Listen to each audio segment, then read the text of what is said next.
Hello everyone and welcome back to our channel. Today we're going to show you how to connect your Lemfo M1 with Smart Time app in iOS. As you can see, we already downloaded the app, we have ready the app and the watch itself.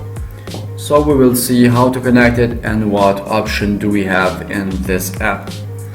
Let's go ahead and open the app, see what we got. As you can see, we have 3 pages, same as in the Android.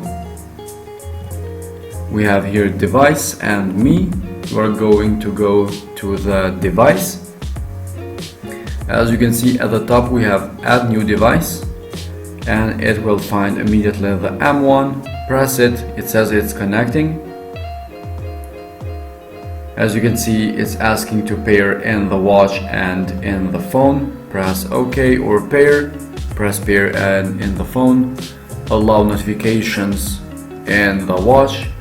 And now, as you can see, the device is connected, the time is synchronized, and we are ready to see all these options in the app. You can see we have the name of the watch and we have the percentage of battery and Bluetooth sign in the phone as well. So this was all for to connect it. As you can see, this is the first page. We have today's activities. As you can see, we have burn calories and distance. We have the statistic, and you can change from a day to a week and month. You can see all the data for a month.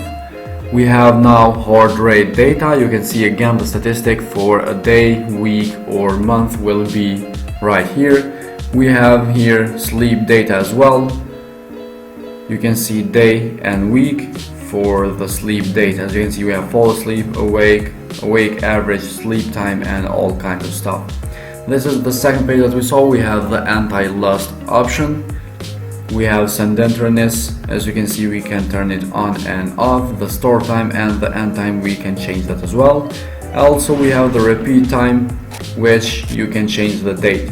Next, we have the alarm. We have heart rate settings. You can turn on and off the heart rate and the store time as well, which is a good thing, so you can customize for your own preference. We have here the camera shutter. You can take some pictures from just by touching the watch. We have find device as well.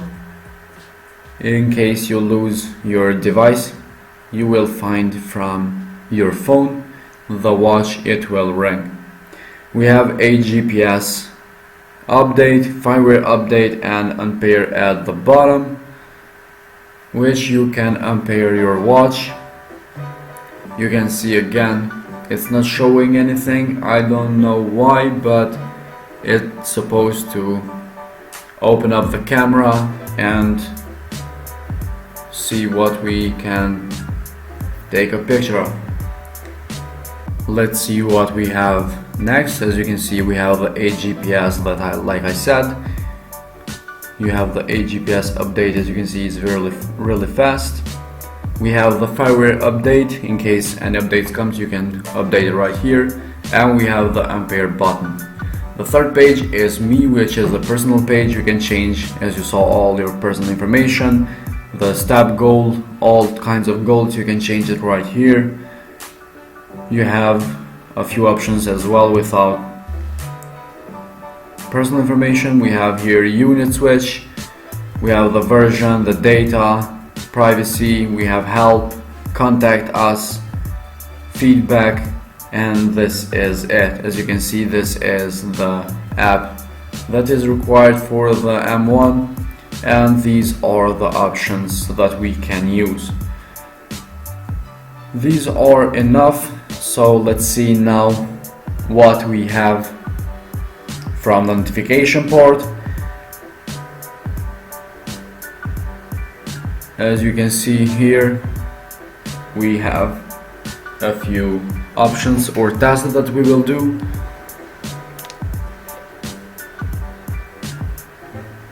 The camera shutter, as I said, when you press it, you'll take a picture.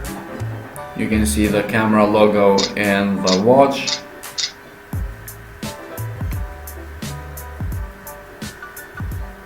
and in this way you can take a picture. We have here now the Find phone. You can see that is vibrating and ringing. You can hear it actually, which is a very good thing, and the sound is very loud, so you can find without any problem. Now we will see here how the notification will come. We saw before that we turned on the notifications for the apps. Let's see how it will work and if it will work good. You can see we have the notifications from Instagram. So guys, this was all for today's video. Thank you very much for your time and support. Hit the like button, subscribe to our channel, and we will see you in the next video with another smartwatch.